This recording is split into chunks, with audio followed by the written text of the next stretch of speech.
Hey everyone, RogueGold here, welcome back to the channel. Today was the developer livestream and special report for Year 7 Season 2 of The Division 2, titled The Pact. It's dropping tomorrow on Tuesday, September 9th.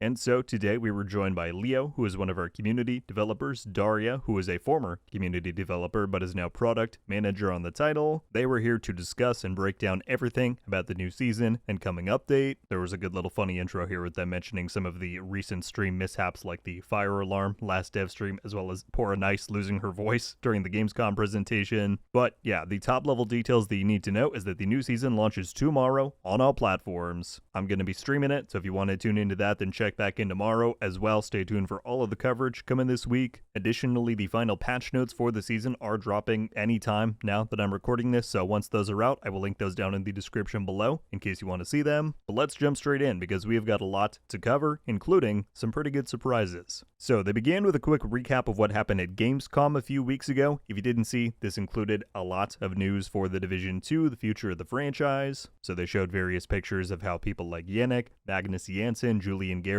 were all here at this event. They referenced how they reopened submissions for the ETF, or Elite Task Force program. They said they received over 3,000 applications, and so that is going to take some time to sift through and make sure that they're inviting the right people to this program. They shouted out how The Division Resurgence, which is the upcoming mobile title, has testing going on. I believe that test starts today. It's beginning in Romania only, but they said by going to the website or scanning the QR code that you'll see on screen, you can then sign up for future tests that they're going to do, which will include wider regions. They then, of course, talked about the big news that everybody is hyped about, the Division 2 survivors, and they confirmed, this is pretty sweet, and I honestly did not expect this. They said the next big communication about this new project and content for the Division 2, it's coming our way next month in October. So what that's going to be, how much are they going to say? I don't know. I'm sure we'll talk about it, but get ready for that. And then finally, they shouted out how the next season of the game, not this one that's coming tomorrow, but next season is called Mutiny. Of course, they talked about the title, showed the artwork at Gamescom, but they did confirm here that the artwork here is going to reference the narrative of that season, and how, if you missed it, we are going to be getting an NPC companion tied to Year 7 Season 3's Modifiers. Now, they shot down the community rumor that no, this is not going to be a dog companion, but they said again, this is all teased within the image, so my only conclusion that I can draw from that is, are we going to get a true Sun NPC at our side, given we see two of them fighting right here? I guess we will find out in due time, but that is quite exciting. But moving on, they then fully dove into Year 7 Season 2, The Pact. They started off by showing the trailer. This is the exact same one that we saw back at Gamescom. And if you haven't heard, the main theme this season is that the enemy factions are forming an alliance between the Hyenas, the Outcasts, and the True Sons, and it is up to us to uncover why and to try and prevent them from uniting. Now, before they got into any more detail, they were actually then joined remotely by Alexandru Birzanu. I hope I'm saying that properly. If you watch this, my apologies. My name pronunciation is terrible. But Alexandru has been on the Division 2 team since about April of this year, and he is in the game director role. Now, they did take a moment to explain, we're all familiar with Yannick, who is the creative director on the Division 2, but how does that differ from the role of game director? Well, Alex talked about how the creative director on a project holds the vision for the entire game, whereas the game director then helps carry out that vision by talking to all of the various teams that work on a project, coordinating, communicating back to the creative director. He said that it is a very gameplay focused role, and so that's what he's going to be talking about here on the stream. And so yeah, the final overview they gave before diving into the season details is that this season's narrative and gameplay both link through the theme of territory control. And the highlight example of that is through Retaliations, which is Year 7 Season 2's new gameplay mode. Now, we've talked about this a lot here on the channel. I did a full breakdown video of it on the PTS.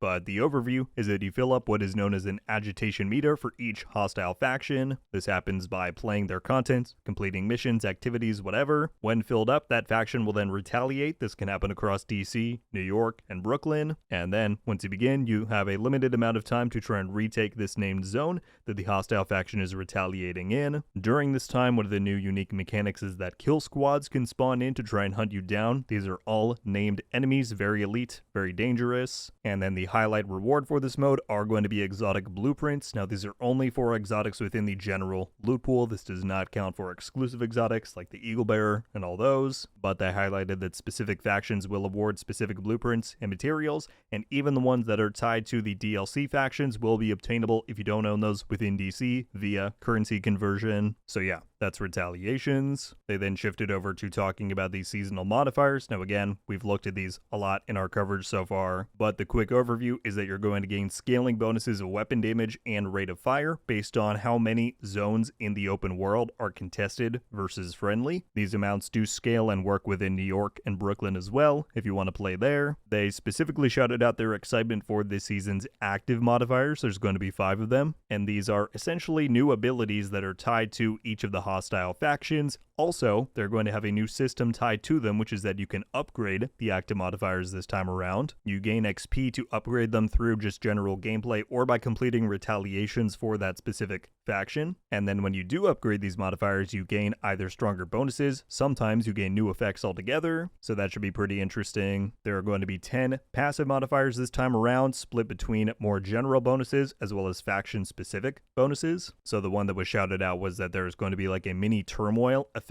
that you have to use against hyenas, specifically the shielded units. When you shoot that shield, it then ricochets the damage against nearby enemies, so these should be pretty fun as well. And then they talked about how the hostile modifiers are going to bring some attentiveness to those buffs and systems. For example, one of them is that enemies gain bonuses the longer you don't deal with them, and so that really plays into how the units work together, all of that. Shifting over to talk about the new gear. Once again, we've looked at this a lot, but we have the Urban Lookout brand set coming our way. They said this is really focused around utility and support. We have the Tipping Scales gear set, which I did a whole breakdown video on. People have noted similarities to Striker, but they said one of the big differentiations is that by playing to the strengths of this gear set, you can actually maintain stacks a lot longer than you would be able to with Striker by suppressing enemies. They spotlighted the Achilles and Instigator. Those are our 2 new named weapons. They come with Perfect Soft Spot, which is a brand new talent which deals with granting bonus damage when you destroy enemy weak points. And then they showed us our new exotics. We have both the Shroud Exotic Sniper as well as the Overdog Exotic Gloves, and these introduce a new tier hierarchy to the enemies that we face. The Shroud gives you bonus damage against higher tier enemies, whereas the Overdogs give you bonus damage against the lowest ones. And then finally, we have the new Tempest Exotic Pistol. This is going to be a fully automatic pistol, the first in the Division 2, and they did confirm that it will be awarded from this season's Climax Mission, so we are going to have to wait a while before we get our hands on this one. And they said that while they saw all of the discussion about its talent during the PTS phases,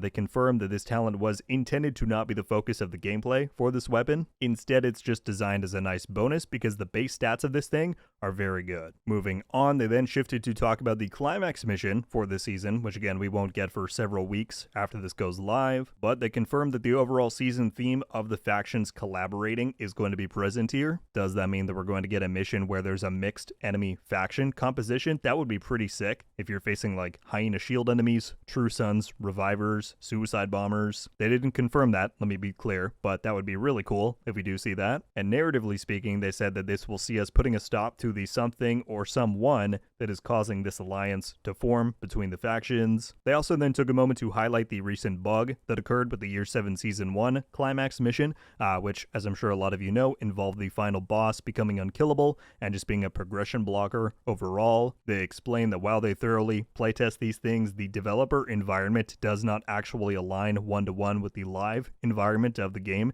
at least from a technical standpoint. So even if they run into no issues on their end, when they then push it to the live game, there is a chance that things can crop up. But they said that they're going to work to bridge this gap as much as possible so that they can eliminate as many of these issues from happening in the future as possible. So that was nice to hear some affirmations on that. At this point in the stream, Alex, the game director, then bounced out, but the team highlighted that this is now a great new ability that they have to spotlight some more members of the Bucharest team, given they make up so much of the Division 2's developers, so expect to see more of this on future streams. They did a quick overview of the season pass, works the same as always, free and paid tiers. They confirmed that the premium side will give you back 400 credits by the end of the pass, and yeah, new skins, outfits, patches, the whole deal. They took a brief moment to talk about stretch goals. They reminded people that this is still live in-game right now for another 12-15 hours, but because of all the feedback they got this season, they are going to be making changes in the future, and so as to temporarily mitigate some of that frustration with people feeling like their time was not valued this time around, so long as you reach level 130 on the season pass, and this is right now, this is not next season. If you reach 130, you're going to be granted a Lexington in-game, and if you reach 150, then you will be granted a pair of the Turmoil. They did note that this grant will not be live immediately upon new season launch tomorrow, but it will be happening this Friday, so stay tuned for that. But also, if you were not aware of this and you want to be sure to get a guaranteed copy of one of those 2 items, then you have however many hours are left right now in the game to go do it. Again, levels 130 and 150 are the goal lines. They then moved on to talk about how there is a new Twitch Drops event on the way. They showed the card for it on screen. It is going to be happening between tomorrow, September 9th, for 2 weeks through the 23rd. In this one, we've got 3 new weapon skins, 2 backpack trophies. These are all kind of based around the fall aesthetic. And then as always, there's going to be exotic and named item caches in there as well. So if you've not done one of these before, you just need to go onto Twitch, link your Ubisoft account in the settings, and then watch any eligible Division 2 streamer for a certain length of time as outlined on here, and you will then be granted the rewards. They did tease that this is actually not going to be the only content creator collaboration that they do this season, as apparently, allegedly, 3 creators have been chosen to have their branding represented in some way in-game. Very curious indeed. They gave no details, but they said we will learn more about this as the season goes on. They then moved on to talk about the Halloween event that we have coming this season, and this turned out to be a highlight section of the stream. It sounds like they have a lot planned this year. The highlight feature being there's going to be a new NPC and boss to find in the game. This is him right here, called the HUNTSMAN, and apparently he is joined by a pack of mini warhounds that you are going to find across the open world. Now these warhounds will each have their own distinct mechanics that you will need to counteract to take them down. When you do, you then can piece together clues about the huntsman's location. Of course, you can then track him down and fight him, and this will be how you gain pieces to the outfit that you see him wearing on screen here. So that alone already seems like the most involved and advanced form of like a limited time event that we've seen in the Division 2, and I'm really excited for that. That seems epic. That's not all though. They said as usual there's going to be a new project chain.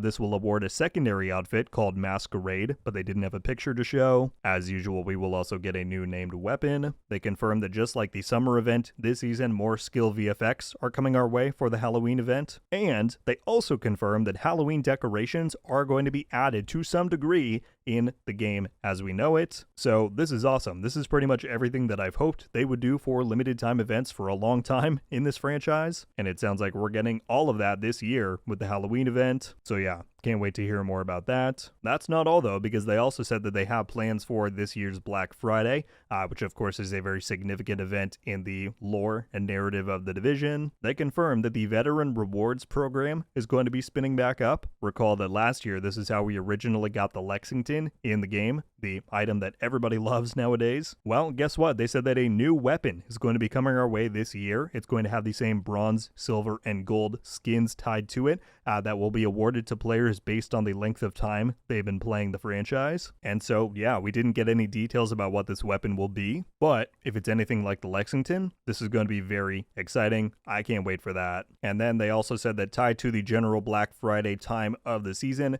they are going to be refreshing the friend referral program. Again, they didn't have any like visuals or teasers to show us, but they said that there should be a new outfit, new cosmetics, new rewards for inviting friends to play the Division 2. So yeah, get ready for that. And that was just about everything, my friends. They closed out by playing the dev diary for the season, which just goes over everything that we just talked about. It sounds like they have got a lot on the table for this coming season of the Division 2, especially considering we know that this season is only going to be 3 months long. Mutiny is on the way in December, so between everything we have coming at season launch, the Halloween event, then of course the Climax Mission later on, how dare I forget too, the Survivors news coming in October, it's going to be a busy few months, so I hope you're all ready. If you haven't, be sure to subscribe. There's going to be a lot of videos and content on the way. But yeah, I would love to hear your thoughts on everything that we went over in this stream. Any thoughts on stuff we already knew, new discoveries, whatever, let me know down below. That is just about going to do it for me today, though. Once again, tune in tomorrow for my season launch stream. More details are over on the community tab. And yeah, I will see you all back very soon. RogueGold